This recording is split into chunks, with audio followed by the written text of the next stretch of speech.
I thought my dad was dead. He'd walked out when I was 8.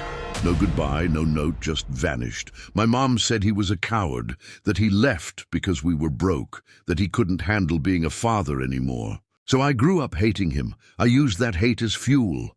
I told myself I'll become so successful, so powerful, that one day he'll regret ever walking out on us. And I did. I became a millionaire by 27. But nothing in my life, not the cars, the penthouse, the awards, prepared me for what I saw one night, walking out of a 5-star restaurant in downtown LA. There, curled up by the dumpster, holding a cardboard sign and shivering in the cold, was my father. A homeless man called my name, and my whole world stopped. I grew up in a tiny 1-bedroom apartment in Newark, New Jersey. Cockroaches in the sink, water stains on the ceiling, and silence in the kitchen. The kind of silence that only poverty creates. My mom worked 2 jobs, cleaning houses by day, waiting tables by night. I remember her hands always smelled like bleach and lemon. She never smiled much. She was too tired for that. And my dad, he was just a ghost. I used to stare at this one photo we had of him. A black and white shot where he was holding me as a baby, grinning before everything fell apart. I stared at that photo so long, I started imagining what his voice sounded like. He'd left when the factory he worked at shut down. That's what I heard later. But at the time, all I knew was he was gone, and we were struggling. I learned early how to survive, how to study with an empty stomach, how to fake confidence at school, how to pretend I didn't care when kids teased me for wearing thrift store shoes. But I cared, and deep down I burned with one goal. I'll make it, no matter what, and I'll never end up like him. I worked like a man possessed, graduated top of my class, took out massive student loans, slept in libraries, showered at the gym, started my first business selling phone cases out of a dorm room. By 24, I'd built a startup. By 26, I'd sold it for 7 figures. The money hit my account, and I cried. Not tears of joy, but of exhaustion. I bought my mom a house in the suburbs, marble countertops, a dishwasher that actually worked. I thought she'd be proud.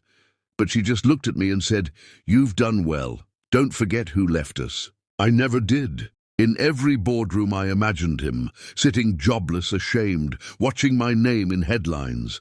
I wanted him to feel small. I wanted revenge, even if I didn't realize it then. Until the night everything changed. It was cold that night. January in LA can be cruel like that. I just closed a dinner deal worth $3 million. Stepped outside the restaurant, still buzzing from the champagne. That's when I saw him. At first I didn't recognize him. He was thinner. His beard was wild. His clothes just rags. But his eyes, those eyes. He looked up at me from behind a cardboard sign that said, "Anything helps, God bless you." And time froze. My heart dropped. I wanted to walk past. I wanted to tell myself, that's not him, that can't be him.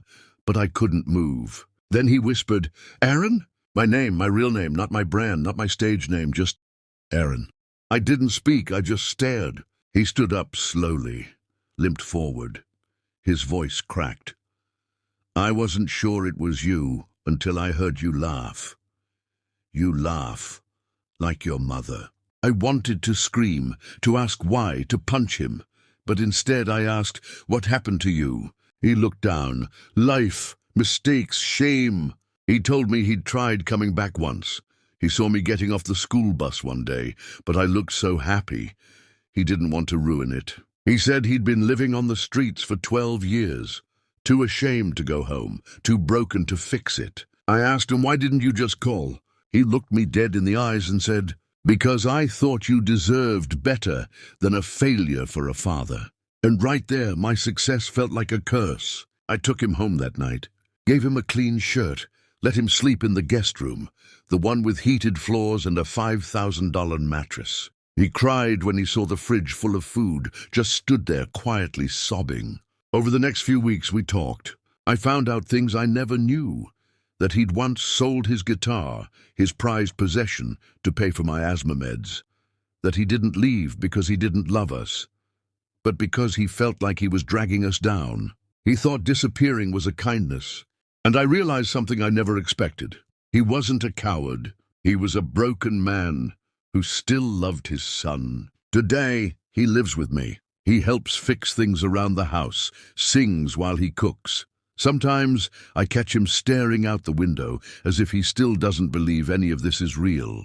And every now and then I sit beside him and we just talk. No resentment, no shame, just two men who lost years and found their way back. I spent most of my life chasing money so I could prove something to a man I thought abandoned me. Turns out the only thing he ever wanted was to see me happy. If this story moved you, comment below. Sometimes people leave, not because they want to, but because they don't know how to stay. Share this video with someone who needs healing, someone with a broken family, someone waiting to forgive or be forgiven. Because sometimes the real success is just learning how to love again. And that story deserves to be told.